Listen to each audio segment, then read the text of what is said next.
friendships. People have a lot of them. A lot of the problems we have happens with friendships. I mean, think about it. If we didn't have friendships, there would be no fights over who's your friend or not. Everyone just looks at each other and they're all like, I don't care about you. I was homeschooled. So growing up, we didn't meet a ton of people. Yes, socialize, of course. I'm not just an antisocial person, but we didn't really get to see new people every single day. A friend at that time was very, very important. If they said they wanted to be your friend, that meant they wanted to be your friend for a very long time. People come up to me now and they're like, hey man, wanna be friends? Sure. I go, I would like to make a warrior's alliance with you, that we will help each other no matter what, through any circumstances, and that you will be my blood brother forevermore. Yes, I would love to take this offer of alliance and use it as a compound union to take on all opposition on any behalf that opposes us. Thank you for your trust and admiration.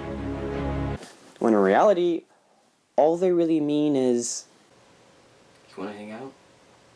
because of this verbal mix-up between people, sometimes I come off as a little overexcited. You know, a normal person's just like, Sure. but when I see my friend, Of course! even though we saw each other 3 seconds ago. To me, if you're my friend, like you said you wanted to be my friend for a very long time, you just take that and you go with it. But today, friendships are different. Let me tell you 3 things I found that are different with friendships than you think. Number 1, in movies, friendships are forever. Your friend doesn't even question what you're doing. You've got like a knife and it's covered in some red stuff and they see a foot sticking out of a closet. They don't even question it. They know that you're a good guy and they trust you. You're just making toast with some jam and your friend is sleeping in the closet, then they're going to help you butter your toast. And that sounds wrong. In reality, however, when they see you with a knife and the jelly on it, they just run off. Like you're some kind of creep. Even though they've been talking to you for like 2 weeks, 3 weeks. I mean, they should know you by that right now. Like, seriously. Second thing. Friendships no longer have any ties to stay with that one person. Before, if you had a friend in school, you'd at least talk to them once a week, at least.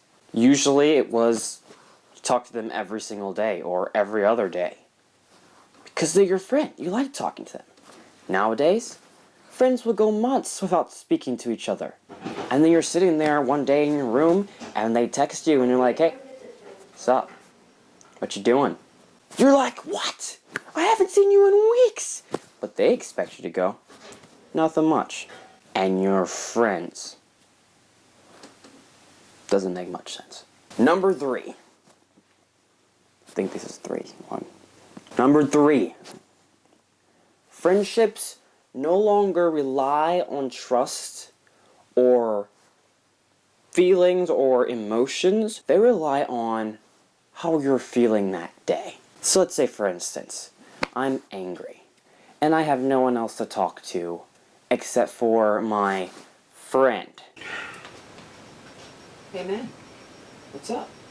Do I talk to my friend about it? Of course! You go speak to them. Nowadays, Nothing. I'm fine. that makes no sense. No sense at all. In conclusion to all this, though, try to be a good friend. I mean, some people take it as you're being overexcited, or they'll go the other way and say you're just being a lazy friend.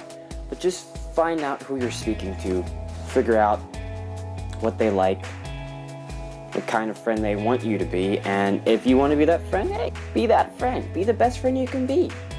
But if you really don't like that kind of friendship, you don't have to stay. No one's judging you. Live your life, not someone else's.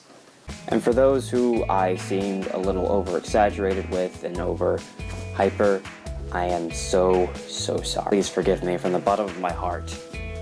just sometimes I need a friend in my life. Thanks for watching. As always, stay chill.